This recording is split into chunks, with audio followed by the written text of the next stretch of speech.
Yan mga kaibigan, andito na ulit tayo sa trabaho natin.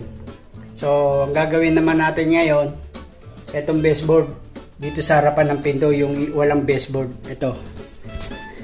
Ayan, kasi hindi nalagyan to, so naghanap tayo ng baseboard para malagyan natin dito. Ito hanggang doon, sulok, tapos dito papunta rito. Yun lang, tapos lalagyan din natin tong baseboard, itong pintuan ng parang katulad nito.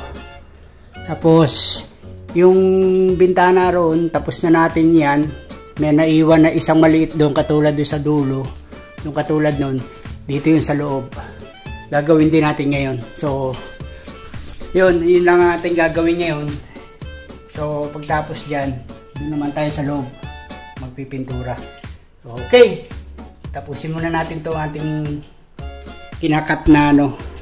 Ayun, kinakat ko kasi ito ikinabit ng walang 45 degrees yung galitong cut. So ang ginagawa ko, kinakatin ko na 45 degrees. So yun ang gagawin natin ngayon. Okay, yun, naikabit ko na yung isa, yung baseboard. So dito nakabit ko na rin. So ito naikabit na, yun doon wala pa. Ito ikakabit ko pero alanganin ako kasi ang laki ng bulnos, ang sagwa. Oh, ang sagwa nya dapat kasing laki nito, kasing lapad, o tama, kasing lapad na itong molding.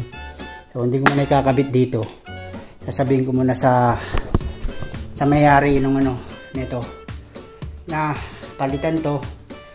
Siguro kasing laki ng nito, kasing laki nito. Yan, oh, lang ang lapad niya, oh, pares na sila, oh. Yan, oh, oh, diba?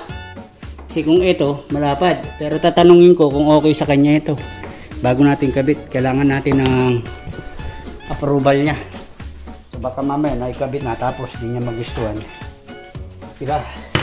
Kaya hindi mo natin kakabit. Dito muna tayo sa taas, punta muna tayo rito. Oh, alright. So yun, dito ikakabit ko rin ngayon yan pagtapos ko dito. Ito naman yan, ipapakulang naman natin yan, ito. So dito, oops, doon tayo.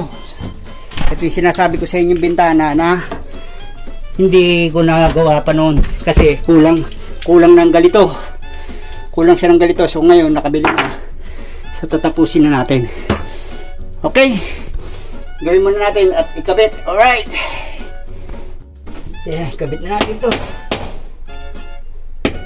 Doon ako ikabit tong bulnos para, kasi pag naikabit na natin tong galito, yung bulnos, susukatan lang natin siya ng molding. Yan, ganyan lang ang gagawin natin. So ikabit ko muna tong isa. Ayan, dito. Kita nyo po ba?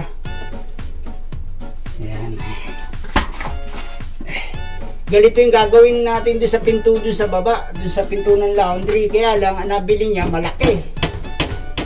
Malaki para doon sa, anong tawag doon? Para doon sa ano, sa molding. So yan. Pero bago natin pa ako, siyempre tayo mo yung kanto para pantay. Iyan, hindi pala eskulado to. Okay,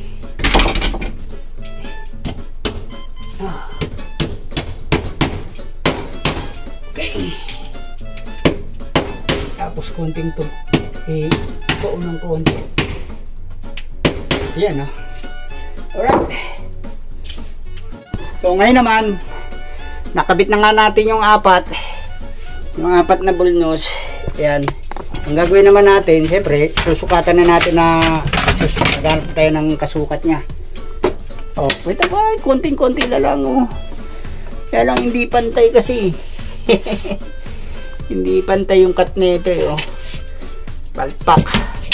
So, antay ng ano, ang kasukat. Alright. Uy, kapus. Kapus. So, dito na lang natin sila. Ibabaw. Ganyan. Kapus. Aray ko. Okay. Magputol muna tayo ng molding. Okay, ngayon naman bumalik na tayo rito. Ayun nga, nakabili na ng ng bulnos para dito. Ay kakabit ko na at ito puputulan na natin. So, yan. Ikabit ko muna. Yan mga kaibigan. At natapos ko lang ikabit yung molding at saka yung bulnos. Yun. So yan, napinturahan ko na rin yan. Yung baseboard, at ito, yung molding. Pati yun, napinturahan ko na rin. Katatapos ko lang pinturahan. So, ang gagawin ko naman ngayon, pipinturahan ko rin to. Pinapipinturahan na to ng puti. So, pinturahan ko na ng puti yan. Yan dun, paikot. Pati yung kabila. Yung kabilang pinto na to. So, yan. Tapos to, pipinturahan din natin ng ibang kulay yan. So, pero hindi pa ngayon.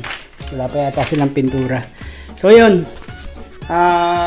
Yun ang ating gagawin ngayon. Magpipintura lang ngayon. At tapos, kahapon, natapos ko na yung 3 bintana dito.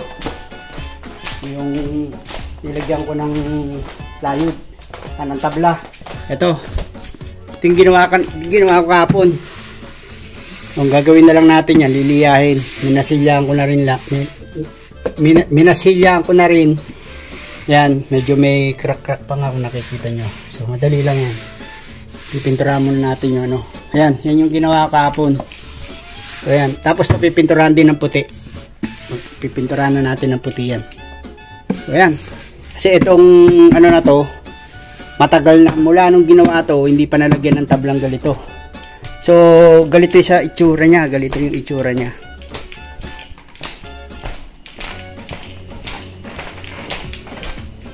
Galito.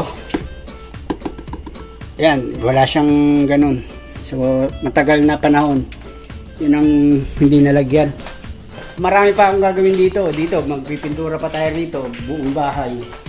So, step by step lang yung ginagawa ko para madilim na. Ang ilaw. So, yun, ganun lang. Step by step. Para hindi tayo tapusin ko yun dito. Tsaka tayo papasok dun sa loob.